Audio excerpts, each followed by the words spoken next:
ದಕ್ಷಿಣ ಕನ್ನಡ ಜಿಲ್ಲೆಗೆ ಶುಕ್ರವಾರ ಕೊರೋನಾ ಸಿಡಿಲಬ್ಬರದ ರೂಪಡು ಮಲ್ಲಮಟ್ಟಡು ಅಬ್ಬರಿಸಾದರು. ತ್ರಿಶತಕನ್ನು ದಾಟದು ಒಟ್ಟು ಶುಕ್ರವಾರದ ಕೊರೋನಾ ಸೋಂಕಿತರ ಸಂಖ್ಯೆ 311. ಇಂದು ಇಲ್ಲಡು ಕುಲು ದಿನಕ್ಲಿಗೆ ಲಾಕ್ಡೌನ್ ಉಪ್ಪುನಕ್ಲಿಗೆ ಮಲ್ಲ ಆತಂಕ ಪೋಡಿಗೆನು ಮುಡಿ ಸೇರ ಸಾಧ್ಯ.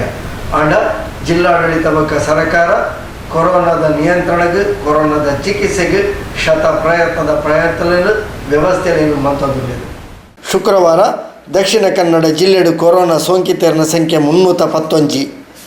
ಇಂದು ಸದ್ಯಗೆ ಜಿಲ್ಲೆದ ಮಲ್ಲ ದಾಖಲೆಲ್ಲ ಅಂದು ಆತೆ ಮಲ್ಲ ಆತಂಕಲ ಅಂದು ಎಂಚ ನಿಯಂತ್ರಣ ಮಲ್ಪುಯರ ನಿಯಂತ್ರಣಕ್ಕೆ ಆವಾ ಪನ್ಪಿನ ಅಡೆಮುಟ್ಟ ಕೊರೋನಾ ದಾಂಧಲೆ ಹೆಚ್ಚಾತನು.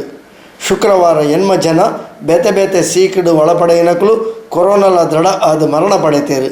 115 ಜನ ಚಿಕಿತ್ಸೆಯನ್ನು ಪೂರೈಸಾದು ಬಿಡುಗಡೆ ಆತೇರು. ಶುಕ್ರವಾರ ಮುಟ್ಟ ಒಟ್ಟು ಸೋಂಕಿತರ ಸಂಖ್ಯೆ 3,000 ದಾಟದು 3,074 ಏರಿಕೆ ಆತನು. ಈ ಪೈಕಿ ಇತ್ತೆ 1,725 ಜನ ಸಕ್ರಿಯವಾದ ಚಿಕಿತ್ಸೆಡು ಉಳ್ಳೇರು.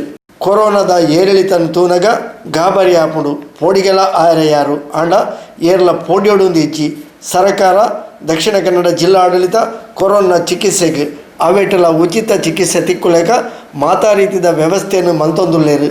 ದಕ್ಷಿಣ ಕನ್ನಡ ಜಿಲ್ಲೆಡು ರ್ಯಾಪಿಡ್ ಟೆಸ್ಟ್ ಕಿಟ್ ಆ್ಯಂಬುಲೆನ್ಸ್ ಅಂಚನೆ ಉಚಿತ ಚಿಕಿತ್ಸೆಗೆ ಬೋಡಿತಿನಾಥ ವ್ಯವಸ್ಥೆಯಲ್ಲೇನು ಜಿಲ್ಲಾ ಉಸ್ತುವಾರಿ ಸಚಿವರು ಶ್ರೀ ಕೋಟ ಶ್ರೀನಿವಾಸ ಪೂಜಾರ್ಲು ಉಪಮುಖ್ಯಮಂತ್ರಿ ಡಾಕ್ಟರ್ ಅಶ್ವಥ್ ನಾರಾಯಣರ ಪಾತೆರ್ದು ತುರ್ತು ಸಭೆ ನಡಪಾದು ವ್ಯವಸ್ಥೆ ಮಲ್ತದೇರು.